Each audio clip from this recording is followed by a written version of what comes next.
Hello students, welcome to my channel. तो देखिए, start करते हैं।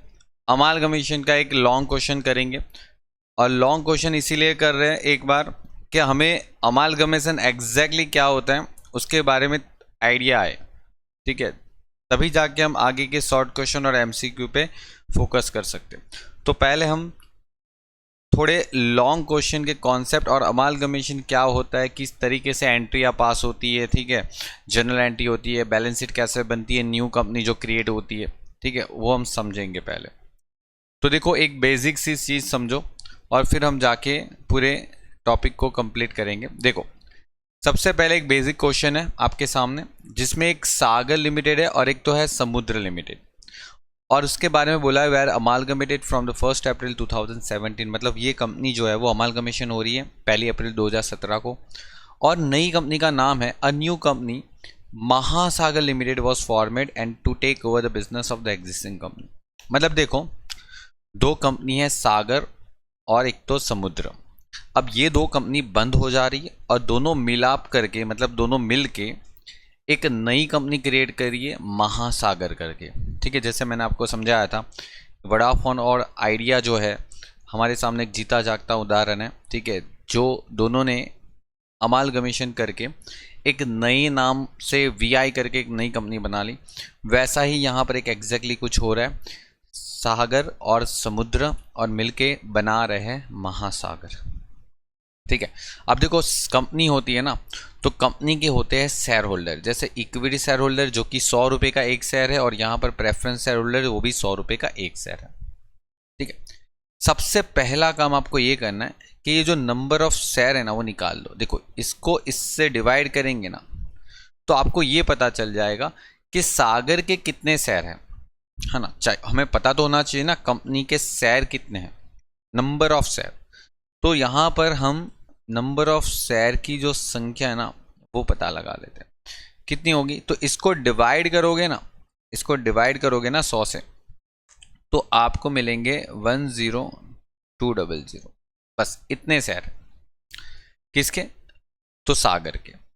और ऐसे ही यहाँ पर कुछ समुद्र के भी कुछ शेयर है। ठीक है, देखो, समुद्र के पास 8,70,000 रुपीज़ की कैपिटल है, और उस कैपिटल को 100 रुपये के साथ, सॉरी यहाँ पर इस 100 रुपये के साथ नहीं, ये 100 रुपये के साथ, मतलब ये वाले 100 रुपये के साथ अगर आप डिवाइड करोगे तो आपको इसके भी शेयर मिल जाएंगे। तो यहाँ पर समुद्र के शेयर जो होंगे वो 8700 होंगे।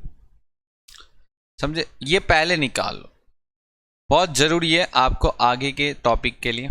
ठीक है, हम उसको अभी याद रख लेते हैं। ठीक है, कि कितने शेयर सागर के पास है। ठीक है, ये सागर के शेयर है और ये समुद्र के। ये पहले हम कर लेंगे। ठीक है, अगर क्वेश्चन आता है तो ये पहले कर लेंगे। प्रेफरेंस शेयर भी है, कोई बात नहीं, प्रेफरेंस शेयर का। और जनरल रिजर्व और प्रॉफिट लॉस अकाउंट है रिजर्व के तौर पे। और यहाँ पर लॉन्ग टर्म बोरोइंग में कंपनी के पास 12% के डिबेंचर है। ट्रेड मतलब ट्रेड पेबल में देखेंगे तो क्रेडिटर्स और बिल्स पेबल आ गया।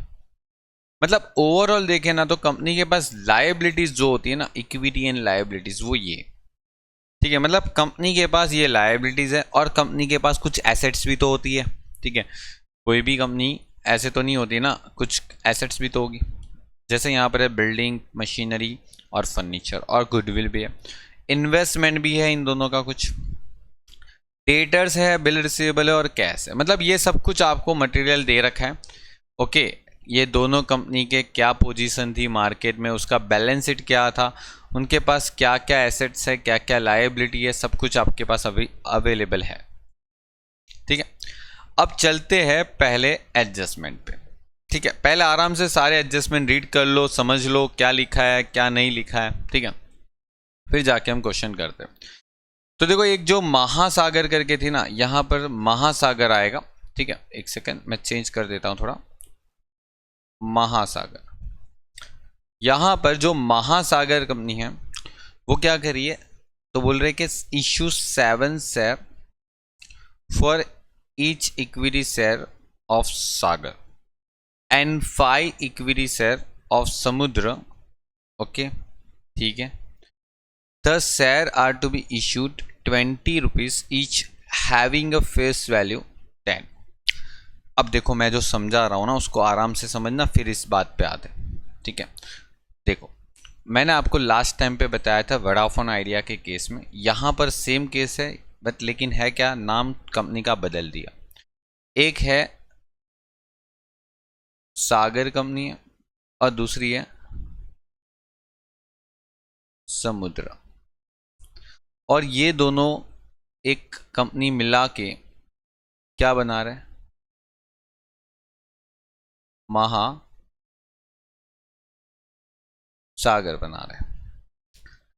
अब मैंने आपको लास्ट टाइम पे भी बताया था कि अमालगमेशन में क्या होता है कि जब एक कंपनी दूसरी कंपनी के साथ मिल जाती है, ठीक है, ओके, जब एक कंपनी दूसरी कंपनी के साथ मिलती है, जैसे यहां पर महासागर बन रही है, तो ये जो सागर कंपनी है ना और ये जो समुद्र कंपनी है वो अपना बिजनेस क्या कर देती है, समझ लो अपना नाम मार्केट से हटा देती है, सागर और समुद्र, और महासागर करके नई कंपनी अभी एक बना के वो लोग एस्टैब्लिश करते हैं, बनाते हैं। और ये जो महासागर क्या करेगी, सागर और समुद्र को अपने इक्विटी शेयर देगी, क्योंकि देखो नई कंपनी कौन बन रही है, महासागर। तो ये जो महासागर जो है ना वो क्या करेगी, अपने शेयर जो है ना वो इन दोनों को देगी कंपनी खरीदने के लिए। ठीक है, जैसे हम मार्केट में कुछ खरीदने जाते तो पैसे देते हैं ना, पैसे देते हैं, सीधी बात है, ठीक है, क्योंकि हम तो पैसे ही देंगे ना। तो वहां पर कंपनी ये जो महासागर है ना, सागर को क्या देगी, अपने शेयर देगी, और ये समुद्र को भी क्या देगी, अपने शेयर देगी।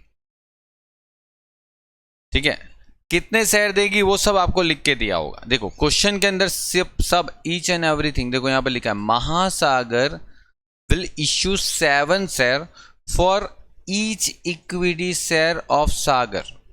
मतलब महासागर क्या कर रहे हैं, एक शेयर के बदले में 7 शेयर दे रही है सागर को।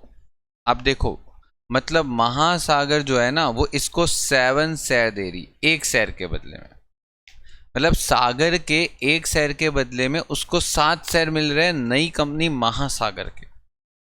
कितना अच्छी बात है।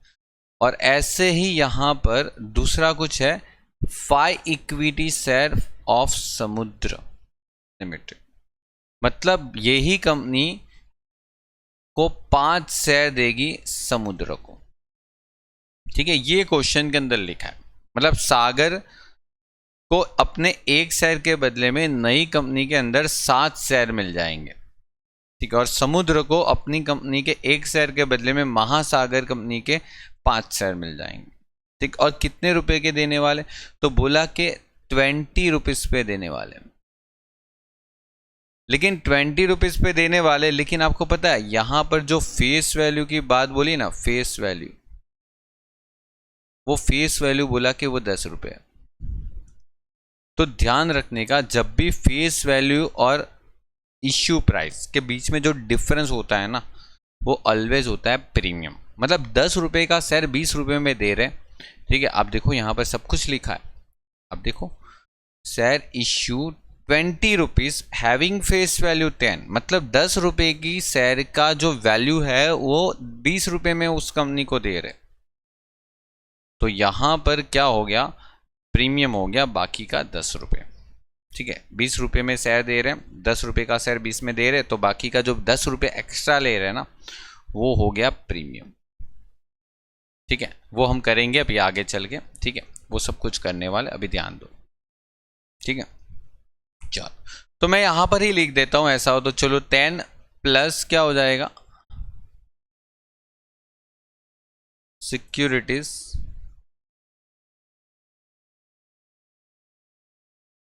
प्रीमियम ₹10।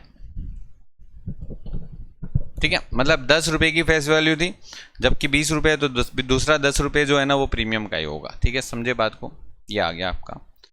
अब हमें क्या करना है, इसकी वैल्यूएशन करनी है। देखो कुछ भी मार्केट में खरीदने जाते तो पहले वैल्यू पूछते कि नहीं पूछते, पूछेंगे ना, बिल्कुल पूछेंगे, क्यों नहीं पूछेंगे। बिना वैल्यू पूछे आप कुछ मार्केट से खरीदते हो कि नहीं, नहीं ना। तो यहाँ पर भी महासागर जब सागर समुद्र को खरीदेगी तो सागर समुद्र अपनी वैल्यू भी बताएंगे ना, क्यों नहीं बताएंगे। तो यहाँ पर वो चीज़ निकालनी है जिसको हम बोलते हैं परचेस, मतलब नेट एसेट। हम क्या बोलेंगे, नेट एसेट निकालेंगे। और नेट एसेट निकालेंगे हम पहले सागर और दूसरा समुद्र का। और ये नेट एसेट का जो वैल्यू है ना, कैसे निकालते हैं, तो ध्यान से देखना, ठीक है। नेट एसेट क्या होती है, तो हमें देखना है टोटल एसेट, टोटल एसेट्स, मतलब कंपनी की जितनी भी एसेट है ना वो सब ले लो। आपकी कंपनी की जितनी भी एसेट है वो पहले ले लो, ठीक है। टोटल एसेट, देखो सारी एसेट मैं ले लेता हूँ ध्यान से। पहले यहाँ से लेके सारी एसेट ले लेंगे, लेकिन देखो ध्यान से मेरी एक बात सुनते जाना, ये फर्स्ट लेक्चर के अंदर आपको गुडविल नहीं लेनी है। मैं क्या बोल रहा हूँ, गुडविल नहीं लेनी है। गुडविल को छोड़ दो, गुडविल छोड़ दो, मत लो, मना कर दो, गुडविल नहीं लेनी, ठीक है। गुडविल नहीं लेनी है, बस ये चीज़ ध्यान रखो, ओके। बाकी सब कुछ ऐड कर लो। तो देखो मैं सब कुछ लेके जा रहा हूँ, 1 2 3 4 5 6 7, मतलब 4,40,000, ठीक है, प्लस 4,00,000 प्लस 3,00,000, ठीक है, प्लस 90,000 प्लस 3,50,000 प्लस 2,50,000 प्लस 2,80,000, ठीक है। ये आपका सब कुछ ले लो, मतलब building, machinery, furniture, investment, debtors, bill receivable और कैश, ईच एंड एवरीथिंग, सब कुछ मैं यहाँ पर लिख देता हूँ, ठीक है। देखो सबसे पहले बिल्डिंग, फिर है मशीनरी, फिर है फर्नीचर, फिर है इन्वेस्टमेंट, और उसके बाद अपने पास था स्टॉक, डेटर्स, ओके एक बार देख लेते हैं, और डेटर्स, बिल रिसीवेबल और cash bank, okay. Debtors, bills, receivable और कैश एंड बैंक। अब ये सभी चीज़ों को हम टोटल करते जाएंगे जो कि हमने उधर से उठाया था। तो 4,40,000, 4,00,000, ठीक है, 3,00,000, 90,000, 350, 250 एंड 280, ठीक है। अब इन सबका अगर आपने टोटल किया हो तो यहाँ पर आ जाएगा 21,10,000 रुपये। मतलब ये तो हो गया सागर की टोटल एसेट्स, ठीक है।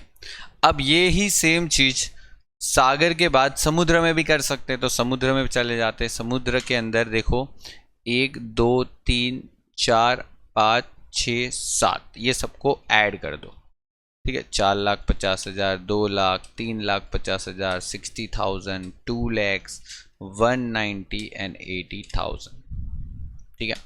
सब कुछ ले लो गुडविल को छोड़ के, ठीक है। चलो तो यहाँ पर आ जाएगा 4,50,000, ओके,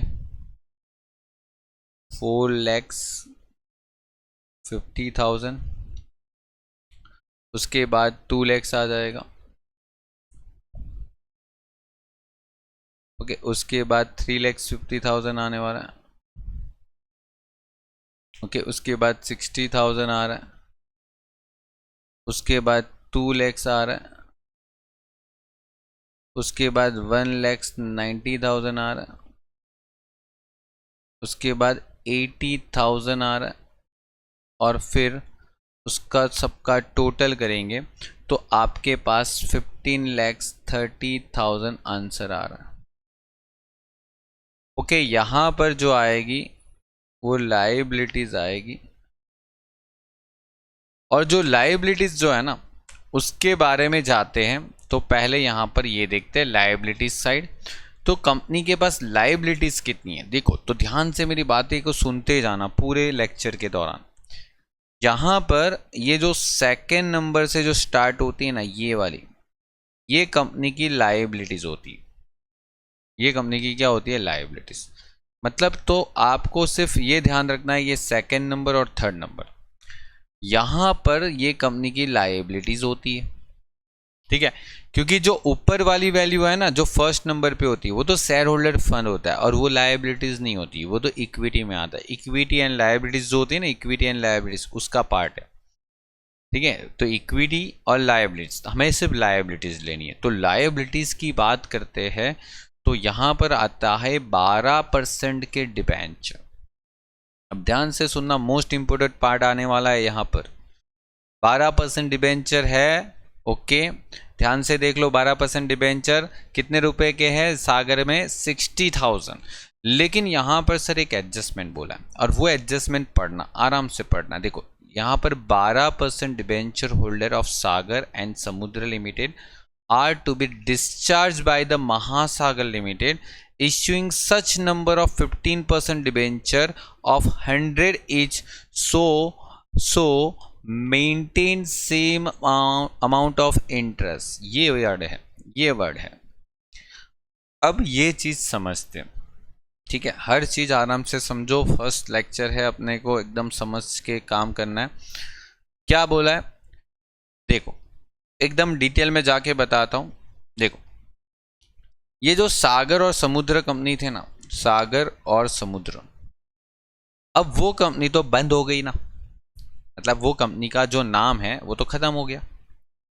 अब जो नया नाम होगा नई कंपनी का, वो है कौन सी, तो बोले कि महासागर, है ना।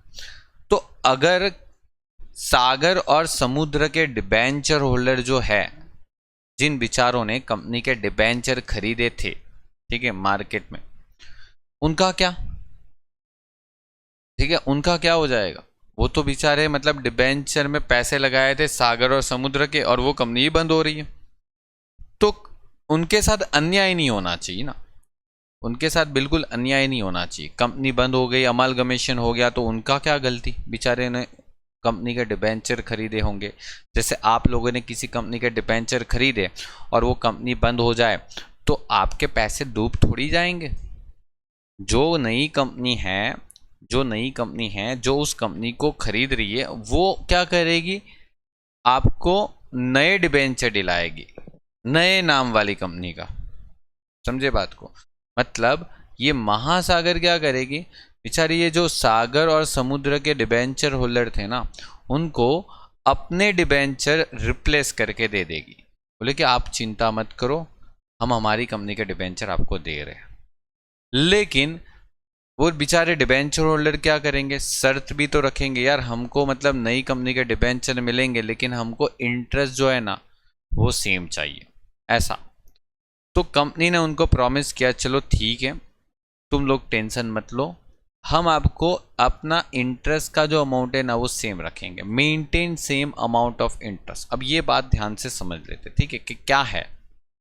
अब आपने यहाँ पर एक चीज नोटिस किया कि पुरानी कंपनी के सिर्फ 12% डिबेंचर ही थे, मतलब डिबेंचर का जो इंटरेस्ट था वो 12% था। तो यही सेम चीज नई कंपनी में 15% के डिबेंचर हो गए। ठीक है, मतलब ये जो पुराने डिबेंचर होल्डर है ना, उनके तो मन में लड्डू फूटेगा ना कि भाई 12% के डिबेंचर है, 12% के डिबेंचर है, जिसके ऊपर सिर्फ 12% इंटरेस्ट मिल रहा था, अब तो हमको 15% के इंटरेस्ट मिल जाएगा। अच्छी बात है, लेकिन कंपनी ने बोला कि नहीं भाई ऐसा नहीं होगा, आपका इंटरेस्ट का अमाउंट वही के वही रहेगा जो पहले मिलता था। ठीक है, अब देखो पहले कितना इंटरेस्ट मिलता होगा, तो चलो वो बात करते। 12% किसका, 60,000 का, मतलब कंपनी ने क्या बोला, आपको पहले इंटरेस्ट कितना मिलता था, बोले 60,000 का 12% मिलता था। ओके, 60,000 का 12% मतलब कितना हो गया, चेक करो कि 60,000 का 12% मतलब कितना हो गया। चलो मैं यहाँ पर कैलकुलेशन करवाता हूँ, ठीक है आपको, मतलब समझो, यहाँ पर 12% डिबेंचर, और वो कितने रुपए के थे, 60,000, तो उसकी इंटरेस्ट की अमाउंट कितनी रहेगी, तो इंटरेस्ट की अमाउंट रहेगी 60,000 इंटू 12%। मतलब क्या हो गया, बोला 60,000 इंटू 12% करोगे ना, मतलब 60,000 इंटू 12% करोगे ना, तो आपको इंटरेस्ट मिलना था पहले 7200 साल का। बोला कि अभी तो नया इंटरेस्ट, मतलब अभी तो नया डिबेंचर आ गया, ठीक है, और वो डिबेंचर है 15% के। लेकिन सवाल यह है कि 15% के डिबेंचर कितने देने, तो उतने ही डिबेंचर देने जितना इंटरेस्ट पहले मिलता था उतना अभी मिले। समझे बात को, मतलब इंटरेस्ट का नुकसान नहीं होना चाहिए, ना कि ज्यादा मिलना चाहिए। बोले कि सेम इंटरेस्ट मिलना चाहिए जितना पहले मिल रहा था, ठीक है, लेकिन अब वो 15% के हिसाब से मिलना चाहिए। मतलब अभी का जो इंटरेस्ट है ना, वो समझो कि डिबेंचर के ऊपर 15% के हिसाब से मिलना चाहिए, और वो सेम होना चाहिए जितना पहले मिलता था। जितना पहले मिलता था ना उतना ही सेम होना चाहिए। तो आपका सवाल यहां पर ये होगा कि सर ये एक्स कितने डिबेंचर हम उसको देंगे, तो आप एक काम करो ना, ये एक्स आपने माना ना, तो 7200 को 15% करो, 15% से डिवाइड करो, आपको मिल जाएंगे अपने एक्स की वैल्यू, मतलब 48,000। मतलब आपको यहाँ पर 48,000 के डिबेंचर दे। अब आप 48,000 का 15% करो, देखो 48,000 का 15% करो, आपको उतना ही इंटरेस्ट मिलेगा जितना 60,000 का 12% मिल रहा था। मतलब देखो, इतना डिटेल में मैंने बताया ना, एक शॉर्टकट मेथड बताऊंगा आपको इसके बाद। मेरा कहने का मतलब क्या है, पहले वो समझो। जो चीज आपको 60% पर 12% करके मिल रहा था ना, वही चीज आपको 15% पे मिलनी चाहिए। वही चीज आपको 15% पे होनी चाहिए, मतलब वही अमाउंट आपको 48,000 पर 15% पर होना चाहिए। मतलब यहाँ पर जो 7200 मिल रहा था 7200, वही यहाँ पर 7200 आना चाहिए, ये सेम होना चाहिए। इसको बोलते सेम अमाउंट ऑफ इंटरेस्ट। जो आपको पहले मिलता था वो अभी मिलेगा, जो 12% पे मिलता था वो अभी 15% के हिसाब से मिलना चाहिए। तो ये चीज़ समझने के लिए हमने एक सिंपल सी कैलकुलेशन करवाई। देखो यहाँ पर 12% डिबेंचर जो भी आप लिखोगे, ठीक है, उसका आप कैलकुलेशन कैसे करोगे। तो देखो मैं एकदम सिंपल वे से इसका कैलकुलेशन करवाता हूँ। देखो ध्यान से, आपको 15% के जो डिबेंचर है, ठीक है, वो कैसे पता लगाना, कितने इश्यू करने। तो जो आपका पुराना परसेंट था ना, वो आप ऊपर रखो, नया परसेंट को डिवाइड कर लो हमेशा, तो आपको सीधा सीधा 48,000 मिल जाएगा। जितना मैंने समझाया वो सब एक ही लाइन पे आ गया, देखो। और ऐसा ही सेम नई दूसरी कंपनी में भी तो करना पड़ेगा ना, दूसरी कंपनी में भी तो करना पड़ेगा। अब दूसरी कंपनी कहाँ गई, ये रही अपनी दूसरी कंपनी। दूसरी कंपनी के डिबेंचर कितने थे, तो अरे भाई दूसरी कंपनी के डिबेंचर तो सिर्फ 40,000 के ही थे। तो 40 पे जितना 12% के हिसाब से इंटरेस्ट मिलता था ना, 40 पे जितना 12% के डिबेंचर इंटरेस्ट मिलता था ना, वही अभी 15% पे चाहिए। तो 40,000 इंटू 12 डिवाइड बाई 15, ठीक है, जो नए परसेंटेज है ना वो डिवाइड कर देने। ऐसा तभी करने का जब आपको बोला हो कि maintain same amount of interest, ठीक है। तो यहाँ पर आप 48,000 लिख दोगे और यहाँ पर 32,000 लिख दोगे, वो नए डिबेंचर की वैल्यू आएगी यहाँ पर, ठीक है, ध्यान रखना है। हमने इंटरेस्ट का नुकसान नहीं होने दिया डिबेंचर होल्डर का, ठीक है, उनको इंटरेस्ट पहले जितना मिलता था उतना ही अभी मिलेगा, कोई उनको प्रॉब्लम नहीं होने वाली। ठीक है, तो ये एक फंडामेंटल था, मैंने आपको डिटेल में भी बताया और शॉर्टकट कैलकुलेशन भी बता दी, वो दोनों आपके लिए यूज़फुल है। डिटेल कैलकुलेशन इसलिए बताई ताकि आपको एक लॉजिकल वे से भी पता चले कि हो क्या रहा है एक्चुअली। चल, अब यहाँ पर दूसरा होता है क्रेडिटर्स और एक है बिल्स पेएबल। क्रेडिटर्स और एक बिल्स पेएबल हो गया। अब क्रेडिटर्स और बिल्स पेएबल कितना है, तो ये यहाँ से मिल जाएगा, ये लिखो 2,04,000 और 2400, है ना, 2,04,000 और 24,000, और यहाँ पर 7,500 और 15,000, है ना, 7,500 सॉरी 75,000 और 15,000। ठीक है, मिस्टेक हो गई। चलो, तो ये आपका यहाँ पर आ गया। चलो, 2,04,000 और यहाँ पर 24,000। ओके, और दूसरा 75,000 और उसके बाद है 15,000। ओके, मतलब ये आपका आंसर आया, और इसको आप माइनस कर दो। इसको आप माइनस कर दोगे ना तो कंपनी की नेट एसेट मिलेगी। क्या मिलने वाली, कंपनी की नेट एसेट्स। ओके, एक सेकेंड, ये कंपनी की आपको नेट एसेट मिलेगी। चलो, तो आप करो माइनस इसको। 21,10,000 में से 48,000, 2,04,000 और 24,000 लेस करोगे तो यहाँ पर 18,34,000 की आपकी नेट एसेट्स की वैल्यू आ जाएगी। यहाँ पर 15,30,000 में से 32,000 और 75,000 और 15,000 लेस करोगे तो आंसर आने वाला है 14,08,000 रुपीज़। ठीक है, ये आपका फाइनल अमाउंट हुआ नेट एसेट्स का। ठीक है, तो ये आपका नेट एसेट्स आ गया, और ये जो है उसको हमें नेट एसेट बोलेंगे। और अब हमें निकालना है परचेज कंसिडरेशन। क्या निकालेंगे हम, परचेज कंसिडरेशन। परचेज कंसिडरेशन का मतलब क्या हो जाएगा, जो नई कंपनी है ना महासागर, वो हमें ये देखना है कि सागर को कितना पैसा दे रही है अपनी कंपनी के खरीदने के बदले में, और जो महासागर है ना वो समुद्र को कितना पैसा दे रही है, ये हमें निकालना। इसको बोलते हैं परचेस कंसिडरेशन। मतलब जो भी न्यू कंपनी है वो अपनी पुरानी कंपनी को जो पैसा या शेयर जो भी देगी वो हम बोलते हैं परचेस कंसिडरेशन, और वो हमें मिल जाएगा एडजस्टमेंट से। देखो, पहला एडजस्टमेंट रीड करो, वहाँ पर ईच एंड एवरीथिंग सब कुछ लिखा है। देखो, महासागर क्या कर रही है, 7 शेयर दे रही है 1 शेयर के बदले में सागर के, और वो 5 शेयर दे रही है समुद्र को अपने 1 शेयर के बदले में। ठीक है, तो देखो यहाँ पर मैंने ये भी दिखाया था, ये रहा और ये रहा। ओके, दिखाया तो दोनों साइड। मतलब यहाँ पर हमें पता होना चाहिए कि सागर के पास शेयर कितने हैं और समुद्र के पास शेयर कितने हैं, और इसके लिए ही तो मैंने आपको बताया था, मैंने आपको यहाँ पर बताया था ना, ये रहा, ये देखो, ये निकालना पड़ेगा।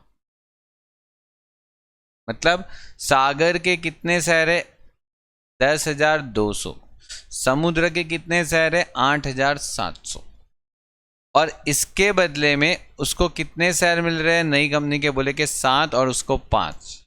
ठीक है, मतलब समझो, मैं आपको क्लियर कट समझाता हूँ। देखो देखो, यहाँ पर आ जाओ। मतलब सागर को अपने 10,200 शेयर के बदले में, ठीक है, नई कंपनी अपने 7 शेयर दे रही है। ऐसा हो गया, तो यहां पर इसके पास इक्विटी शेयर कितने हो गए, मतलब सागर को कितने इक्विटी शेयर देने पड़ेंगे, मतलब महासागर सागर को कितने शेयर देगी, 10,200 इंटू 7 अपने मतलब महासागर अपनी 71,400 शेयर जो है वो सागर को दे देगी, और वो भी कितने रुपए में? बोले कि 20 रुपये का शेयर। याद करो 20 रुपये का शेयर, लेकिन क्या था, 10 रुपये प्रीमियम था ना, तो 10 रुपये का फेस वैल्यू होता होगा। देखो यहाँ पर 10 रुपये फेस वैल्यू है, तो 10 रुपये क्या है, प्रीमियम है, तो मिला के हो गया ना 20, 10 + 10 20 हो गया। तो यहाँ पर आपको क्या करना है, 10 रुपये यहाँ पर लिखना है, मतलब 714,000, और यहाँ पर आ जाएगा सिक्योरिटीज प्रीमियम। कितना आ जाएगा, जितने आपका शेयर थे, एक शेयर पर कितना प्रीमियम ले रहे थे हम, 10 रुपये, तो ये देखो मिलके हो गया ना 20 रुपये। आप देखो 10 रुपये प्रीमियम में गए, 10 रुपये कैपिटल में गए, तो नई कंपनी के कितने शेयर हो गए, ये पूरा आपको मिल गया। मतलब महासागर ने सागर को कितने शेयर दिए, 71,400 शेयर। ओके, और ऐसे ही महासागर ने समुद्र को कितने शेयर दिए, 8,700 शेयर के बदले में अपनी कंपनी के 5 शेयर दिए, है ना, एक शेयर के बदले में 5 दिया। तो यहाँ पर इक्विटी शेयर कितने गए महासागर के, तो 8,700 के बदले में 5 शेयर, मतलब 43,500 शेयर गए, 43,500 शेयर। और यहाँ पर भी एक शेयर 10 रुपये का ही माना जाएगा, क्योंकि महासागर ने समुद्र को 20 रुपये का शेयर दिया था। बाकी का आएगा सिक्योरिटीज प्रीमियम, तो 43,500 शेयर और 10 रुपये का प्रीमियम, तो 435,000 हो जाएगा। यहाँ पर प्रीमियम भी उतना ही हो गया। ठीक है, ये तो हो गया काम इक्विटी शेयर होल्डर का। मतलब जो पुरानी कंपनी थे ना, उनके जो मालिक शेयर होल्डर जो थे, उसने बोला कि देखो भाई हमारे तो मतलब कंपनी बंद हो गई और हमारे शेयर के बदले में हमको नए कंपनी के शेयर दे दो। तो चलो इनका तो काम निपट गया, मतलब इनको अपना मिल गया, जो भी मिलना था इनको अपना मिल गया। ठीक है, एक शेयर के बदले में 7 शेयर मिल गए। ठीक है, अपना काम हो गया, उनका निकल गया, अपना मतलब वो ख़त्म, वो निकल गए। अब बच गए प्रेफरेंस शेयर होल्डर। अब इन बेचारों की क्या गलती, इनको भी तो कुछ मिलना चाहिए। ठीक है, क्योंकि इसने भी तो कंपनी को पैसे दिए थे, इन्वेस्टमेंट किया था, कंपनी के शेयर खरीदे थे। ठीक है, कंपनी के होल्डर बने थे, कंपनी के मालिक बने थे as a preference share holder के तौर पे, उनको भी मिलना चाहिए। तो उनके बारे में भी लिखा ही होगा, ऐसा थोड़ी होगा क्वेश्चन में नहीं लिखा होगा। देखो, preference share holder of the both company to be issue equivalent. देखो ये इक्विवेलेंट वर्ड लिख रहा है, इक्विवेलेंट वर्ड आपको इक्विवेलेंट वर्ड दिख रहा है। इक्विवेलेंट का मतलब यही हो जाएगा, जितने प्रेफरेंस शेयर पहले थे उतने प्रेफरेंस शेयर अब देना है। मतलब पहले जितने शेयर थे उतने ही शेयर अभी नई कंपनी के देना है उनको। ठीक है, अगर किसी के पास 1000 शेयर होंगे तो उनको नई कंपनी के 1000 शेयर मिलेंगे। ठीक है, किसी के पास 2000 शेयर होंगे प्रेफरेंस शेयर, तो उनको भी 2000 ही मिलेंगे नई कंपनी के, कुछ कम ज़्यादा नहीं मिलेगा। ठीक है, तो यहाँ पर वही बोला है, लेकिन जो नए प्रेफरेंस शेयर आएंगे नई कंपनी के, वो 14% के आएंगे। समझे बात को? नई कंपनी कौन है? महासागर। वो बोल रही कि हम आपको 14% के हमारी कंपनी के प्रेफरेंस शेयर दे देंगे, और ये आपको यहाँ पर बोला भी है। और लेकिन कितने रुपए के प्राइस पे? बोले कि 125 रुपये की प्राइस पे। लेकिन ध्यान से मेरी बात यहाँ पर भी सुन लेना, प्रेफरेंस शेयर की प्राइस हमें 100 रुपये समझने की। ठीक है, प्रेफरेंस प्राइस शेयर की जो प्राइस है वो हमको 100 रुपये समझनी। लेकिन आपको पता है 100 रुपये जो होती है वो कैपिटल की वैल्यू होती है, और ऊपर जितना भी लिया ना वो हमें 25 रुपये होता है प्रीमियम का। ठीक है, जो ऊपर 25 रुपये लिया वो प्रीमियम का हो गया। अब सवाल यहाँ पर ये भी है कि सर कैपिटल, शेयर कैपिटल कितनी, नंबर ऑफ शेयर कितने, कितने प्रेफरेंस शेयर होंगे? तो यहाँ पर प्रेफरेंस शेयर निकालना कोई बड़ी बात नहीं है, ये 100 है और यहाँ पर कैपिटल डिवाइड करो तो यहाँ पर मिल जाएगा कितने 3840 और यहाँ पर को 100 से डिवाइड करेंगे तो यहाँ पर 3700 है ना। 100 से डिवाइड कर लो ना, 100 रुपये है ना एक शेयर की वैल्यू, डिवाइड कर लो। तो नई कंपनी जो महासागर है ना उनको इतने ही शेयर देने पड़ेंगे सागर और समुद्र की, ठीक है। तो 38, 40 और 2700, ठीक है। मतलब यहाँ पर लिख देंगे, यहाँ पर लिख देंगे प्रेफरेंस है 14% प्रेफरेंस शेयर, 38, 40 शेयर आएंगे, ओके। और एक शेयर 100 रुपये का, ओके। तो यहाँ पर 38400 आ जाएगा, 000 सॉरी। और यहाँ पर भी सिक्योरिटीज प्रीमियम आएगा,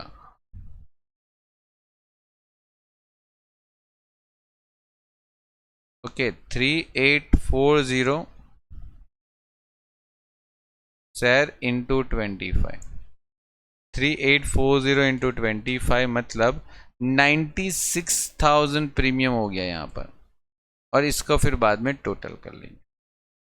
फिर ऐसे ही यहाँ पर भी तो 14% प्रेफरेंस शेयर देना पड़ेगा। कितने शेयर देने पड़ेंगे? 100 रुपये के एक शेयर, लेकिन कितने शेयर देने पड़ेंगे? देखो इक्विवेलेंट वर्ड लिखा है, इक्विवेलेंट का मतलब जितने थे पहले उतने ही देना है, ना कम ना ज़्यादा, ठीक है। जितने पहले थे उतने दे दो और उनको खुश कर दो, ठीक है, नई कंपनी के शेयर देके, ओके। उनको भी लगेगा हमको भी नई कंपनी के शेयर मिल रहे हैं, 2700 शेयर।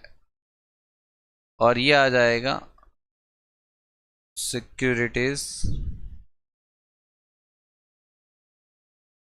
प्रीमियम, 2700 शेयर इंटू 25, मतलब ये आ जाएगा 2,70,000।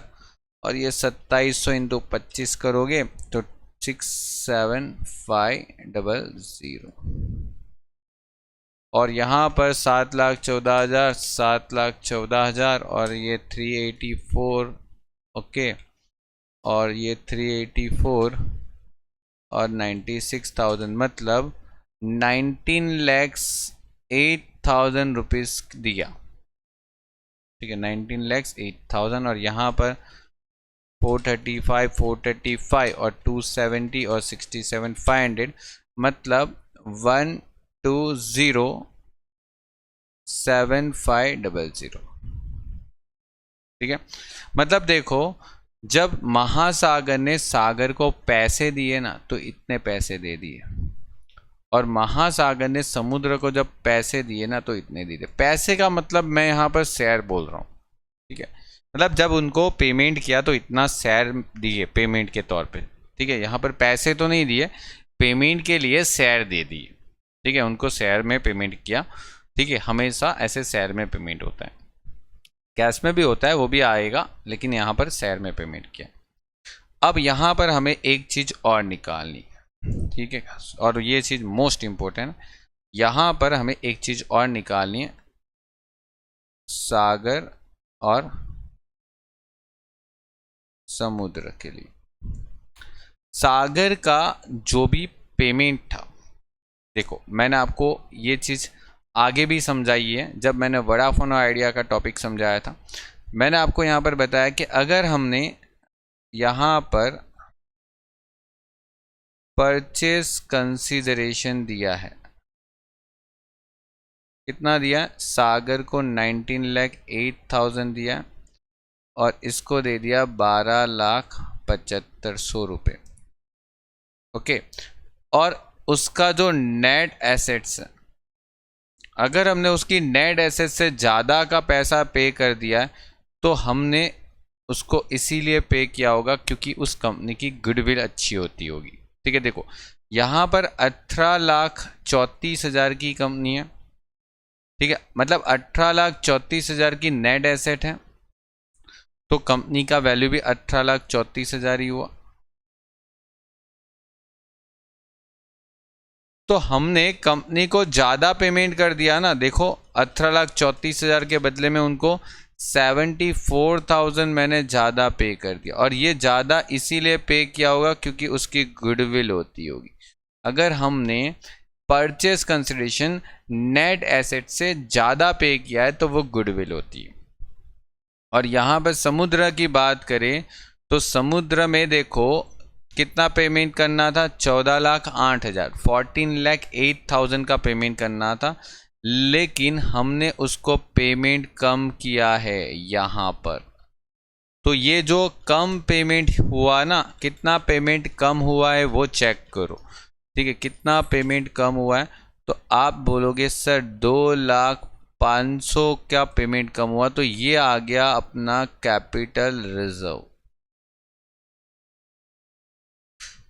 ठीक है, ये अपना कैपिटल रिजर्व आ गया। ठीक है, मतलब एक कंपनी को ज़्यादा पैसा दिया, एक कंपनी को कम पैसा दिया। ठीक है, और ध्यान रखना इसका ओवरऑल टोटल कर देना है, मतलब ओवरऑल टोटल के 74,000 की गुडविल थी और 2,05,000 का कैपिटल रिजर्व था। दोनों का टोटल कर ले तो क्या बचेगा, तो जो ज़्यादा है वो बचेगा। तो यहाँ पर जो 1,26,500 ये बचेगा अपना कैपिटल रिजर्व, और जो ज़्यादा है वो बचेगा। देखो कैपिटल रिजर्व यहाँ पर ज़्यादा दिख रहा है तो कैपिटल रिजर्व रह जाएगा, और अगर गुडविल है तो गुडविल रह जाएगी। दोनों एडजस्ट हो जाएंगे, दोनों एक दूसरे में ऐड हो जाएंगे। अगर दोनों में गुडविल आती तो दोनों में टोटल कर लेते, दोनों में कैपिटल रिजर्व आता तो दोनों का टोटल कर लेते। ठीक है, एक में कैपिटल रिजर्व आया, एक में गुडविल आई, तो जो ज़्यादा है वो बच जाएगा। ठीक है, चलो ये आपको सबसे पहले इतना काम करना है। अब हमें आगे देखना है, तो देखो अभी हमें क्या करना है, जो नई कंपनी बनेगी ना महासागर बोले, उसकी बैलेंस शीट बना दो। ठीक है, क्योंकि इस नई कंपनी ने क्या कारनामा किया है, दोनों कंपनी को मिला के अपना एक नया कंपनी बना दिया। और ये कैसे बनाना है अब ये हम सीखने वाले हैं यहाँ पर। देखो ध्यान से सीखना है ये चीज़ों को। सबसे पहले मैं आपको एसेट सिखाऊंगा, क्योंकि एसेट सबसे इजी है, आप जल्दी सीख जाओगे इसीलिए। ठीक है, चलो तो एसेट साइड सीखते हैं सबसे पहले। ठीक है, देखो क्या करना है, कुछ भी नया नहीं करना, ध्यान से समझते जाना। यहाँ पर इतनी कैलकुलेशन आपने कर लिया है तो ध्यान से यहाँ पर समझते जाना। ठीक है, देखो ध्यान देना, आपको एक काम करना है, इन दोनों को टोटल करते जाना। क्या है, बिल्डिंग है। अगर बिल्डिंग 4,40,000 की है सागर में और समुद्र में है 4,50,000, तो अगर इसको टोटल कर लेते हैं यहां से, तो नई कंपनी में जो बिल्डिंग दिखेगी वो कितने की दिखेगी, नई कंपनी में जो बिल्डिंग दिखेगी वो कितने की दिखेगी, तो वो दिखेगी 8,90,000 रुपीज में। समझे बात को? सेम एज इट इज यहां पर ये देखना है नई कंपनी में फर्नीचर कितने के दिखेंगे। देखो नई कंपनी में यहां पर मशीनरी है तो मशीनरी कितने की दिखेगी, और फर्नीचर है तो फर्नीचर कितने का दिखेगा, तो 4 लाख और 2 लाख। ठीक है, ये मशीनरी आ गई, और फर्नीचर 3 लाख और 3,50,000, दोनों का टोटल कर लोगे तो 650 आ जाएगा। ठीक है, चलो तो यहां पर पहले लिख देते हैं मशीनरी 6 लाख, यहां पर यह आ जाएगा 6,50,000। देखो बैलेंस शीट वही बनानी है जो पहले थी, कुछ नया ऐड करना है वो मैं बताऊंगा। गुडविल तो देखो निकल ही गई। ठीक है, अपनी गुडविल तो आएगी ही नहीं, पुरानी गुडविल कभी मतलब यहां पर नहीं आने वाली। डैश खत्म हो गया, काम खत्म। इन्वेस्टमेंट की बात करें तो जो आपने वहां पर कैलकुलेशन में लिया वो इन्वेस्टमेंट टोटल करके लिखना है आपको बस। यहाँ पर देखो क्या इन्वेस्टमेंट थे, बोले कि ये इन्वेस्टमेंट को टोटल कर लो। सर 90,000 और 60,000 इन्वेस्टमेंट नए कितना आ जाएंगे, 1,50,000, ये दोनों का टोटल कर लो 1,50,000 आ गया। ठीक है, इन दोनों का टोटल कर लो कितना आ जाएगा, 3,50,000 प्लस 2 लाख कितना आ जाएगा, 5,50,000। तो चलो ये दोनों लिख देते हैं अपने अपनी जगह पर। देखो यहाँ पर दोनों लिख देते हैं। इन्वेस्टमेंट हो जाएगा 1,50,000, ये हो जाएगा डेटर्स 5,50,000। एक सेकेंड, 5,50,000 हो जाएगा। ओके, उसके बाद अपने पास बिल रिसीवेबल है और कैश है, तो बिल रिसीवेबल और कैश को टोटल कर लेते हैं। कितना कैश था, देखो बिल रिसीवेबल यहाँ पर है 250 और यहाँ पर है 90 था, तो 250 एंड 190 मतलब 4,40,000 हो गया। ये दोनों का टोटल कर लोगे तो ठीक है। और यहाँ पर 280 और 80 टोटल कर लोगे तो 360 हो जाएगा। ठीक है, इन दोनों का टोटल कर लोगे तो ठीक है। तो 440 और 360 मिला दो। ठीक है, यहाँ पर 4,40,000 और ये आ जाएगा 3,60,000 हो गया कंप्लीट। आगे बढ़ेंगे, अभी हम डालेंगे लायबिलिटी साइड। अब लायबिलिटी साइड भी क्या करना है, तो बस वही कैलकुलेशन को फॉलो करना है जो हमने अभी किया है, बस यहाँ पर फॉलो करते जाओ। क्या करना है, अब देखो यहाँ पर क्या करना है। वो बोला ये डिबेंचर जो थे ना वो तो हमने नए बना दिए। बोले 48,000 प्लस 32,000 मतलब नए परसेंटेज जो आए वो 15% के आ गए, है ना। 12% के चले गए, 15% आ गए। तो ये नए दोनों का टोटल कर लोगे 48 और 32, तो मतलब 80,000 के नए डिबेंचर दिखने चाहिए अभी तो बैलेंस शीट में। तो यहाँ पर देखो बैलेंस शीट में नए डिबेंचर दिखेंगे 80,000 के, दोनों को टोटल कर लेने का, है ना, दोनों का टोटल कर लेने। चलो आगे बढ़ते हैं। यहाँ पर आगे बढ़ाए तो इन दोनों का टोटल कर लेते हैं। क्या टोटल आएगा, 2,04,000 और 75,000 का। ठीक है, 2,04,000 और 75,000 279। ओके, और फिर आप 24,000 और 15,000 का भी टोटल कर लोगे, मतलब ये दोनों का भी टोटल करके अपनी अपनी जगह पर लिख दोगे। ठीक है, चलो तो इन दोनों को टोटल करके हम यहाँ पर लिख देते हैं।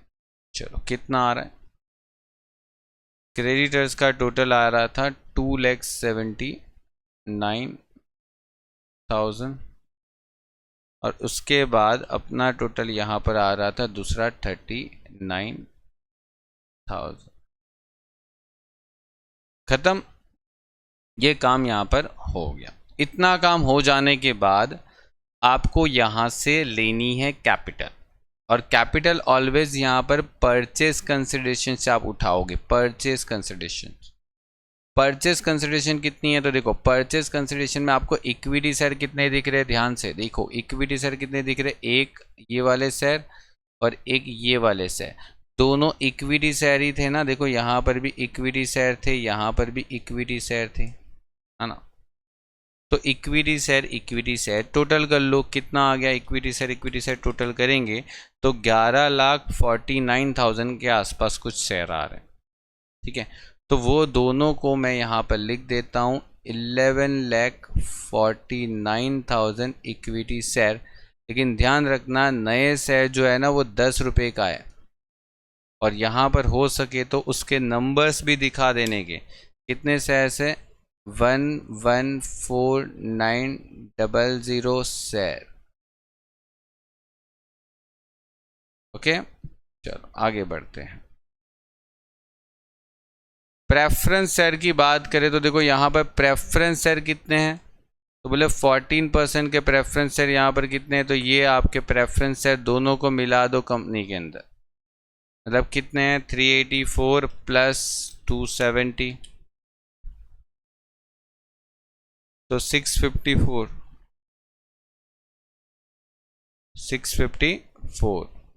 तो यहाँ पर प्रेफरेंस शेयर लिख दो 6,54,000। अब देखो सबसे ज़्यादा मोस्ट इम्पोर्टेंट टॉपिक यही रह जाता है अपना नोट्स में, ये अपने नोट्स में जाना है। और ये रिजर्व सरप्लस है ना, उसके लिए हमें बना देनी है नोट। ठीक है, यहाँ पर मैं नोट लिख देता हूँ। ठीक है, और ये रिजर्व सरप्लस के लिए मैं जो नोट बना रहा हूँ वो ध्यान से समझ लेना।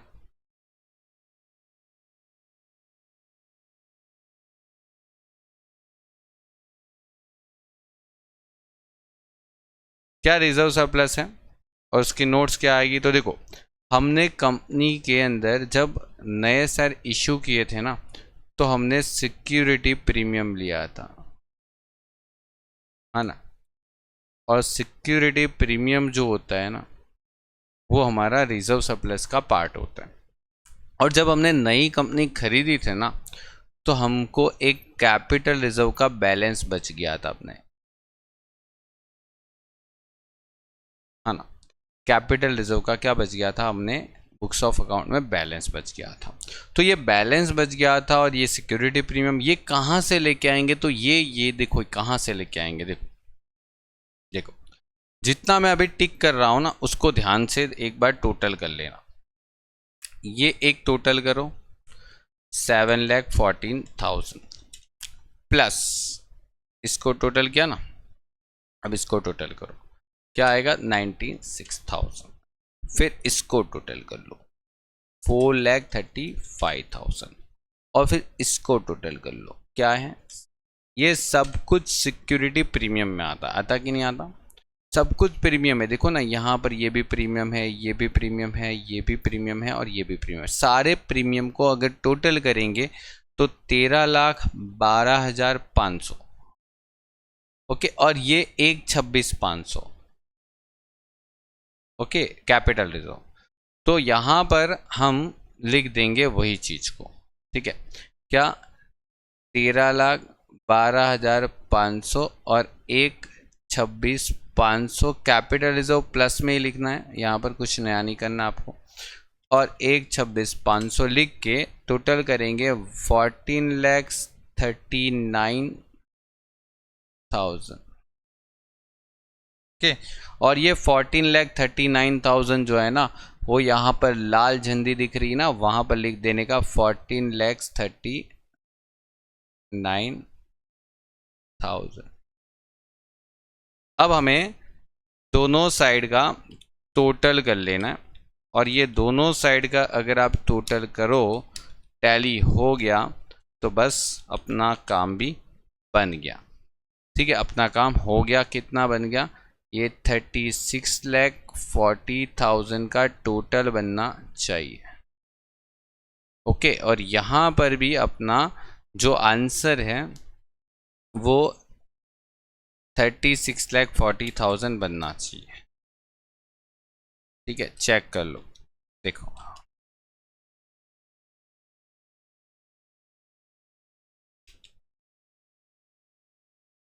ओके, देखो ये 36,40,000 का आंसर बन रहा है। ठीक है, कंप्लीट। तो देखो इस तरीके से आपको अमालगमेशन का काम करना। ओके, अब हम यहाँ पर जो न्यू कंपनी थी, जो महासागर करके न्यू कंपनी बनी ना, उसकी बुक्स में जर्नल एंट्री भी करेंगे। तो यहाँ पर महासागर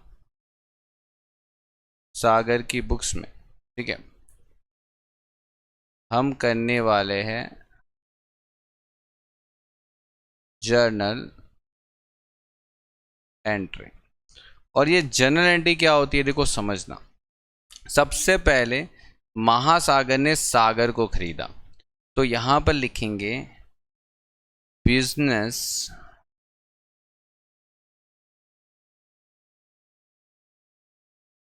परचेस अकाउंट, क्या हो जाएगा, डेबिट।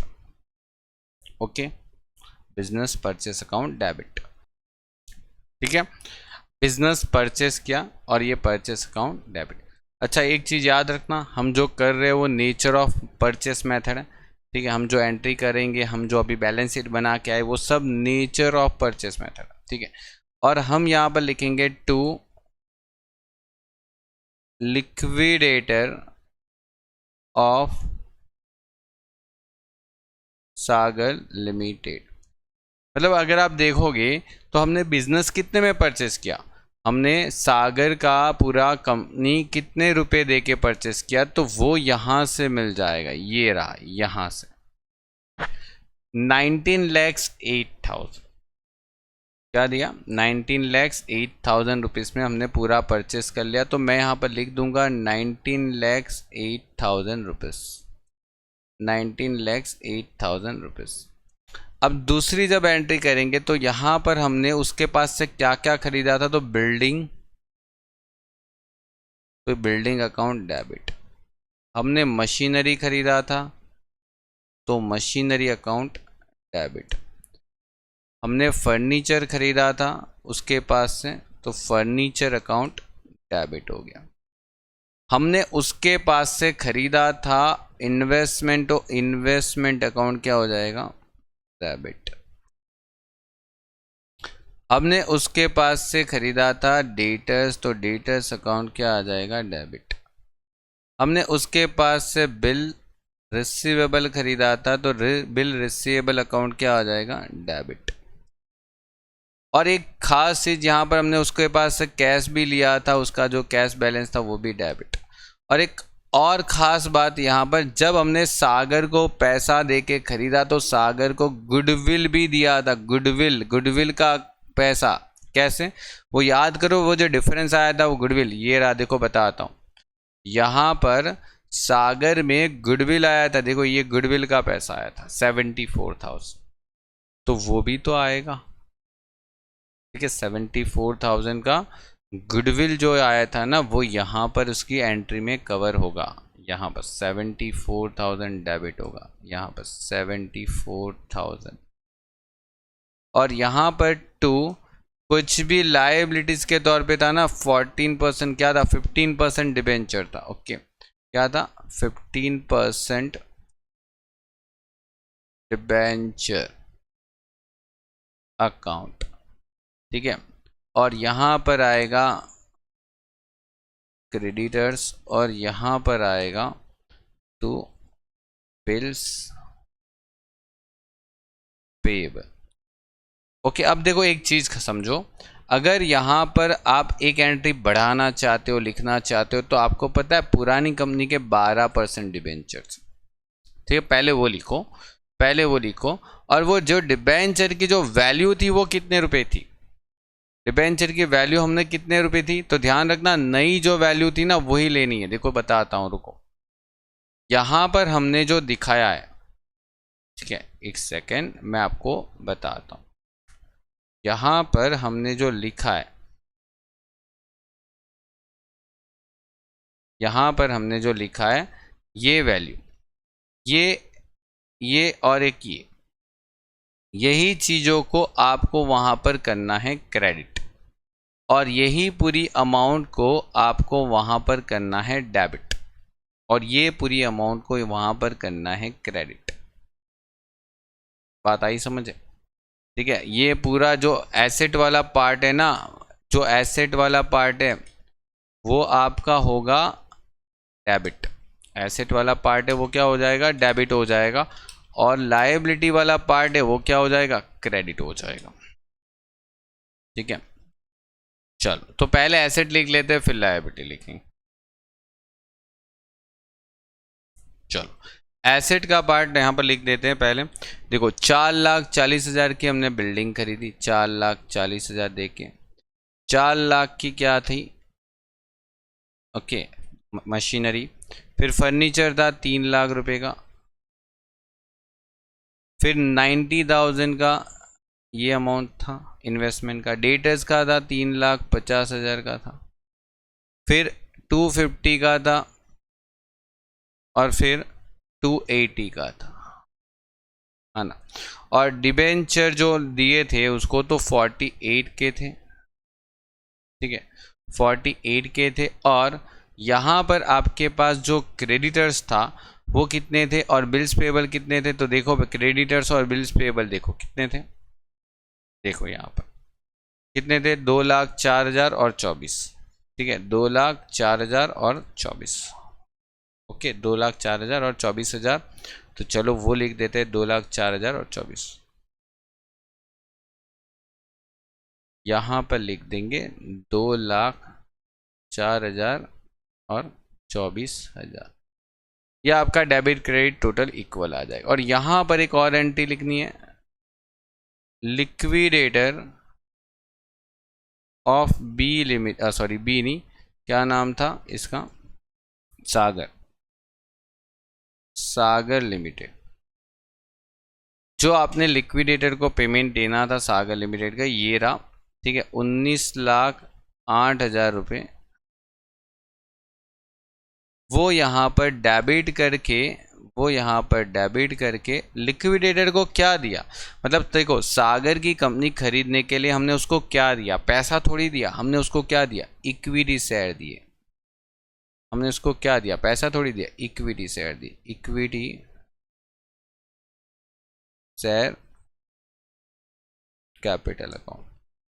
टू क्या आ जाएगा, 14% preference share capital,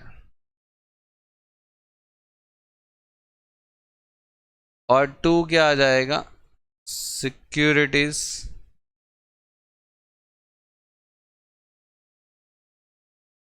premium account. Okay, अब ये अमाउंट कहाँ से आएगी, तो ये अमाउंट तो बड़ी सिंपल सी है कि आपने यहाँ पर कैलकुलेट करके ही रखी है। आप देखो यहाँ पर आपने सभी अमाउंट को कैलकुलेट करके ही रखा है। एक बार फिर से आप यहाँ पर चेक करो, देखो आपके पास इक्विटी शेयर भी है, आपके पास प्रेफरेंस शेयर भी है, 7,14,000 और 3,84,000, और प्रीमियम भी तो है। देखो इन दोनों को छोड़ के जो बाकी बच गया वो प्रीमियम ही तो है, ठीक है, जो रेड निशानी पे, ठीक है। तो ये आप यहां पर लिख सकते हो,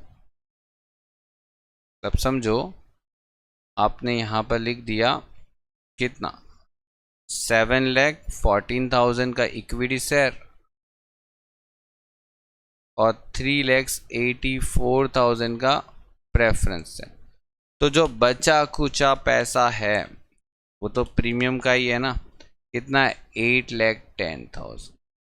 और मैंने आपको एक और एंट्री बोला था कि ये जो डिबेंचर आप लिख रहे हो ना, उसके जगह पर ऐसा कर सकते हो, 12% डिबेंचर को अगर हम डेबिट करें, क्योंकि मैंने आपको बोला था ना डिबेंचर नए देंगे कंपनी, तो डिबेंचर के सिर्फ परसेंटेज चेंज हो जाएंगे। नई कंपनी में जो डिबेंचर है वो 15% के डिबेंचर है, तो ये आप एंट्री एक कर लोगे, डिबेंचर अकाउंट 48,000, ठीक है।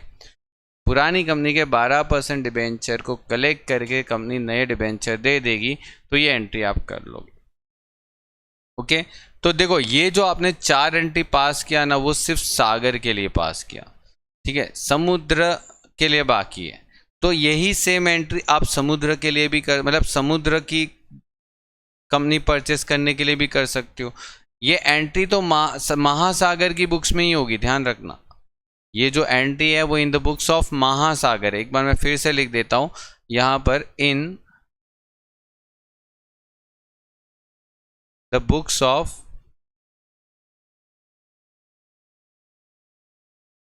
महासागर,